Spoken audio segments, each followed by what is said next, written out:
2 मई को पूरे विश्व में वर्ल्ड अस्थमा डे मनाया जाता है। इस डे पर एक रिसर्च निकल के सामने आया है कि अगर आप कुत्तों के साथ ज़्यादा समय बिताते हैं तो आपको भी ये घातक बीमारी होने की आशंका है। इसके अलावा यह कॉकरोचों से भी आपके घरों तक पहुंच सकती है। इस वीडियो में जानिए कि आखिरकार इस भयंकर बीमारी से कैसे बचा जा सकता है। जो लेटेस्ट स्टडीज़ है उसके मुताबिक भारत की करीब 2% पॉपुलेशन, अडल्ट पॉपुलेशन अस्थमा से पीड़ित है। लेकिन बच्चों में करीब बहुत सारी स्टडीज़ हैं जो कहती है, कुछ स्टडी कहती हैं कुछ शहरों में 5%, कुछ शहरों में 18% तक के बच्चे जो स्कूल गोइंग एज के हैं वो पीड़ित होते हैं। हमारी जो स्टडी थी आगरा में उसमें 7% के आसपास अस्थमा में आगरा में पाया गया अस्थमा का रोग। अब उसकी बात करें कि इसमें होता क्या है, जैसे कि बात है मालूम है कि अस्थमा में सांस की नलियों में सूजन होती है, उसकी वजह से सांस की नलियाँ संकुचित हो जाती हैं और मरीज को सांस लेने में दिक्कत होती है। प्राय अस्थमा के लक्षणों को जो है इग्नोर किया जाता है हमारे देश में। अस्थमा एक ऐसा रोग है जिससे एक भी मौत नहीं होनी चाहिए। इस सब के बावजूद पूरे विश्व भर में करीब 2.5 लाख लोग अस्थमा से उनकी मौतें होती है। इसका मतलब कहीं ना कहीं दर्शाता है कि या तो मरीज या उसके परिजन या हमारा हेल्थ सिस्टम अस्थमा को पहचानने में, उसका सही ट्रीटमेंट करने में कहीं नाकाम हो रहा है। तो ये समय है, यही इसी वजह से अस्थमा दिवस हर साल मई के पहले मंगलवार को अस्थमा के बारे में लोगों को ज़्यादा से ज़्यादा जानकारी, ज़्यादा से ज़्यादा उनकी अवेयरनेस बढ़ाने के लिए मनाया जा रहा है। हमारे विभाग में भी अस्थमा दिवस मनाया जा रहा है जिसमें कि पब्लिक अवेयरनेस कार्यक्रम हुआ।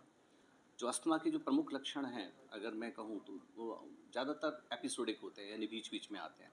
जब व्यक्ति किसी ऐसे पदार्थ के संपर्क में आता है जिनको कि हम ट्रिगर्स बोलते हैं, वो धूल भी हो सकता है, धुआं भी हो सकता है, वातावरण में परिवर्तन भी हो सकता है, पोलन ग्रेन्स, फूल पौधों के जिन्हें पौधों के परागकण कहते हैं।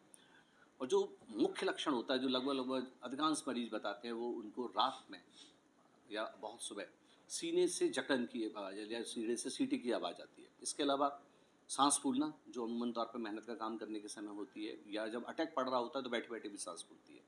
सूखी खांसी आने में बार बार ऐसा लगना कि गले में कुछ फंसा हुआ है, बार बार गला साफ करने का मन करना अस्थमा का प्रमुख लक्षण है। इसके अलावा सीने में जकड़न होना या थकान हो जाना, ये भी अस्थमा के लक्षण है। ठीक है, जहाँ तक बात अस्थमा की डायग्नोसिस की है, बड़ी सिंपल डायग्नोसिस होती है। एक्सपर्ट डॉक्टर्स केवल हिस्ट्री के आधार पर अस्थमा को पहचान जाते हैं और कंफर्म करने के लिए चेस्ट एक्सरे और एक स्पायरोमेट्री टेस्ट होता है, उसकी वजह से इसको कंफर्म कर लेते हैं। लेकिन कुछ कॉमन ट्रिगर्स हैं जो अमूमन तौर पे लगभग हर अस्थमा के मरीज को परेशान करते हैं। For example house dust and house dust might, यानी घर की धूल, घर में अंदर धूल, वो धूल बाहर वाली धूल नहीं, वो धूल जो व्यक्ति के कमरे के अंदर जो पर्दे लगे हुए हैं, जो सोफे पड़े हुए हैं, जो कारपेट लगे हुए हैं, उनमें भरी हुई है, वो उसमें एक छोटा सा इंसेक्ट पाया जाता है, इंसेक्ट माइट में कहते हैं, उसकी एलर्जी। नालियों में कॉकरोच जब वो रात में उड़ते हैं तो उनके पंखों से बहुत स्मॉल एलर्जन पार्टिकल्स निकलते हैं, वो वायुमंडल में बहुत लंबे समय तक उड़ते रहते हैं। जब व्यक्ति वो जब सुबह उठता है और उस वायु को अंदर इनहेल करता है तो उनसे एलर्जी होती है। ठीक है, इसके अलावा घरों में बहुत जगह पूजा के लिए, इन सब के लिए धूप बत्ती का इस्तेमाल होता है।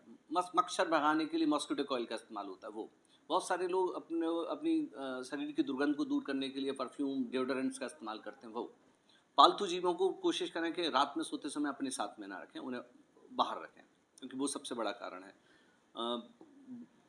जो तेज़ गंध वाली चीज़ें हैं उनको अवॉइड करने की कोशिश कर सकते हैं, उनकी जगह दूसरे अल्टरनेट मेथड्स हैं उनका इस्तेमाल कर सकते हैं पूजा में।